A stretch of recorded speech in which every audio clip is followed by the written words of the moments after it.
સમગ્ર બનાસકાંઠાની જનતાએ કોંગ્રેસ પાર્ટીનો મતદારોનો અને એક દીકરીનો જે મામેરો માગ્યું હતું એ સંસ્કૃતિને બનાસકાંઠા જિલ્લા એક બંધ રાખી છે કે બેન દીકરી જ્યારે કોઈ એની ઈચ્છા વ્યક્ત કરે અને માગણી કરે એ આપણી સંસ્કૃતિને જે પરંપરાને બનાસકાંઠાના મતદારોએ તે સાચવી રાખી છે। હું એમનો આભાર માનું છું। રિઝલ્ટ ક્લોઝ થયા પછી વિધિવત આપણને પ્રેસ કોન્ફરન્સ પરિણામ આવી ગયા પછી જીત તરફ અમે આગળ વધી ગયા છીએ, પણ જે કાંઈ વહીવટી રીતે જ્યાં સુધી જાહેર ન થાય ત્યાં સુધી આપ પણ રાહ બનાસકાંઠાની જનતાનો બધાનો ખૂબ હૃદયપૂર્વક બેન, બનાસના લોકોએ તમને નોટ પણ આપ્યા છે અને વોટ પણ સાબિત પણ થઈ ગયું છે। બનાસની જનતાએ અને બનાસકાંઠાના મતદારો મેં કહ્યું એ પ્રમાણે આપણી સંસ્કૃતિ પ્રમાણે વોટ ને નોટ એટલે જે મેં મામેરું માગ્યું હતું એ મામેરું ભર્યું એ બદલ બનાસકાંઠાની જનતાનો હૃદયપૂર્વક આભાર માનું છું। બેન પણ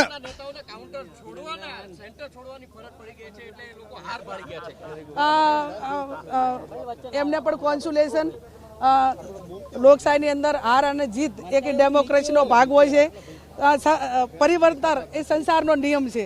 એટલે બનાસકાંઠાની જનતાએ 10 વર્ષના આ દેશની પરંપરા રહી છે, કોઈને પણ 10 વર્ષથી વધારે નથી આપ્યું, એટલે સમગ્ર દેશની અંદર ઇન્ડિયા ગઠબંધનની સરકાર બનવા જઈ રહી છે। ત્યારે જે કાંઈ સામેના લોકો એ પણ બરોબર ટક્કરથી ચાલ્યા છે, એટલે બનાસકાંઠાની જનતાએ એકદમ બેલેન્સ કરીને જે જનાદેશ આપ્યો છે, એટલે એમને કોન્સ્યુલેશન।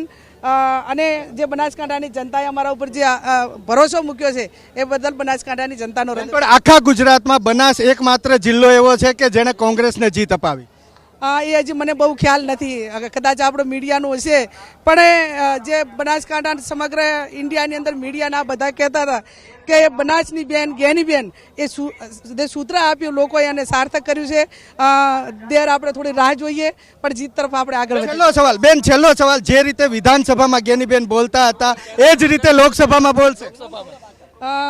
જે જનતાને મેં વાયદા આપ્યા એને પૂરા કરવા માટેનો પ્રયત્ન કરીશ, અને મારો સ્વભાવ જે રહ્યો છે અન્યાય સામે લડવા માટેનો, એટલે પછી લોકલ હોય, વહીવટી તંત્ર હોય કે કોઈ પણ હોય, હું આ મીડિયાના માધ્યમથી કહું છું કે પરિણામ હવે લોકશાહી ઢબે એમને અમારે જે કાંઈ હોય સ્વીકારી રહ્યું, પણ કોઈને મતદારોને ખોટા હેરાન કરવાનો પ્રયત્ન ના કરે ને હું એમની સાથે છું। છેલ્લો પ્રશ્ન બેન, પ્રદેશ અધ્યક્ષે પણ 15,000